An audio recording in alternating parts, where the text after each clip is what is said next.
તો શું મિત્રો દિલ્હીથી વકીલોની ફોજ મોકલશે ચૈતરભાઈ વસાવાને છોડાવવા માટે અરવિંદ કેજરીવાલ? જી હા મિત્રો, એવું કહેવામાં આવે છે કે ચૈતરભાઈ વસાવા હવે વકીલોની ફોજ મોકલશે ચૈતરભાઈ વસાવાને છોડાવવા માટે દિલ્હીથી, અને અરવિંદ કેજરીવાલ ખુદ ખુલ્લેઆમ મેદાનમાં આવશે, ખુલ્લેઆમ ગુજરાતમાં એન્ટ્રી કરશે. જી હા મિત્રો, કેમ કે તમને બધા લોકોને ખબર છે કે ચૈતરભાઈ વસાવાને તારીખો ઉપર તારીખો પડી રહી છે, જે એમની સાથે બે ખેડૂત પણ છે. જી હા મિત્રો, એમ કહેવાય કે ખુદ ચૈતરભાઈ વસાવા ડેડિયાપાડાના ધારાસભ્ય, એક MLA, જેટલા પણ લોકો હતા જેલની અંદર, જી હા મિત્રો, જેટલા પણ લોકો હતા એ જેલની બહાર આવી ગયા છે.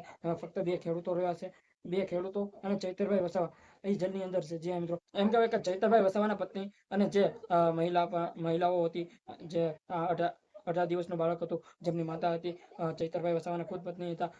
ચૈતરભાઈ વસાવાના પત્ની એમ કહેવાય કે શકુંતલાબેન હતા, અને એમની સાથે ખેડૂતો પણ હતા, એમની સાથે મહિલાઓ પણ હતી. જે મિત્રો એમ કહેવાય કે બધા બહાર આવી ગયા છે અને ચૈતરભાઈ વસાવા જેલની અંદર છે ભાઈ. હવે શું મિત્રો, એવા સમાચાર આવી રહ્યા છે, એવું કહેવામાં આવે છે કે ચૈતરભાઈ વસાવાને છોડાવવા માટે હવે અરવિંદ કેજરીવાલ દિલ્હીથી વકીલોની ફોજ મોકલશે, અને આખરે ચૈતરભાઈ વસાવાને ગમે એમ છોડાવવા માંગશે. જે મિત્રો, છોડાવી લેશે એવું કહેવામાં આવે છે. જે મિત્રો, તમને બધા લોકોને ખબર છે કે ચૈતરભાઈ વસાવાને તારીખો ઉપર તારીખો આપી રહ્યા છે, જેવી રીતે ચૈતરભાઈ વસાવાના પત્નીને તારીખો ઉપર તારીખો આપી હતી. જે મિત્રો, એમ કહેવાય કે શકુંતલાબેનને તારીખો ઉપર તારીખો આપી હતી.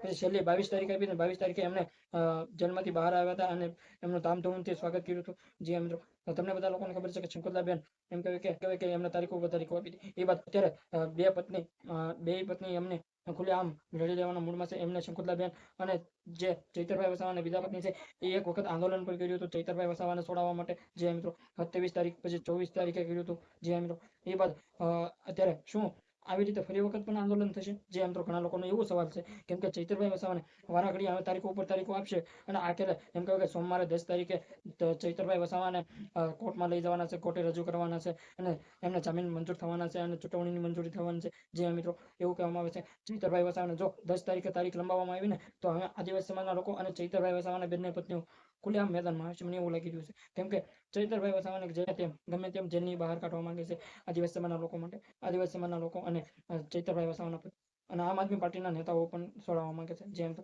અત્યારે તો કોઈ બોલતું નથી. જેમ તો શું લાગી રહ્યું છે મિત્રો, ચૈતરભાઈ વસાવા શું 10 તારીખે જેલની બહાર આવશે? સોમવારે જેલની બહાર આવશે, અને આદિવાસી સમાજના લોકો અને તેમના પત્ની ધામધૂમથી એમનું સ્વાગત કરશે? જે મિત્રો, શું લાગી રહ્યું છે તે કમેન્ટમાં જણાવો, અને અમારી ચેનલમાં નવા હોય તો લાઈક અને સબસ્ક્રાઇબ ને શેર જરૂર કરી દેજો. સબસ્ક્રાઇબ જરૂર કરી દેજો, કેમ કે ચૈતરભાઈ વસાવાની ફેન ચાહનારાઓને આ વિડીયો આવા વિડીયો હું તમારી સમક્ષ લાવતો રહું. અને ચૈતરભાઈ વસાવાને સપોર્ટ કરતા હોય તો, અને દિલથી સપોર્ટ કરતા હોય ને, તો અમારા ચેનલમાં સબસ્ક્રાઇબ ને ફોલો જરૂર કરી દેજો. જય હિન્દ, જય ભારત.